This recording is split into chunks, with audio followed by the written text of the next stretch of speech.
In today's video, I'm going to teach you how to find the IP address of your Salesforce org. If you're looking to confirm which IP addresses are accessing your Salesforce environment, the quickest place to check is in Setup. Head to the top right corner of the screen and click the gear icon. Then choose the option labeled Open Advanced Setup. In some interfaces, this may simply appear as Setup, but it takes you to the same administrative area where you can review security and login details for your org. Once Setup opens, look to the left-hand pane.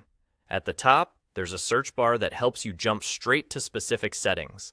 Type login history into that search bar and select the login history result when it appears. This will open a page that lists recent login attempts to your org. On this page, you'll see a table with details like the username, login time, status, and most importantly, the source IP address. The source IP column shows the IP address used by each user when they signed in. In other words, it's the origin of the connection request to your org. You might see IPv4 addresses, which use dots, or IPv6 addresses, which use colons. Either way, this is the key information you need when verifying where access is coming from. Take a moment to scan the entries. You can match usernames to their source IP addresses to confirm expected locations, investigate unknown access, or validate that your allowlist rules are working as intended. If you're troubleshooting a login issue, confirming the exact source IP can help you determine whether a user is outside an approved range or connecting from a different network than usual.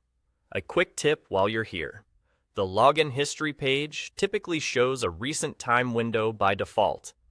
If you need a broader view, look for options on the page to extend the time frame or display more rows, and check your permissions if you don't see everything you expect. Also, remember to treat IP information as sensitive and handle it according to your organization's security policies. And there you go. To recap, click the gear icon and open Advanced Setup. Use the left side search to find login history, and review the source IP column for the IP addresses accessing your org. That's all you need to quickly find the information you're after. Thanks for watching, and I'll see you in the next walkthrough.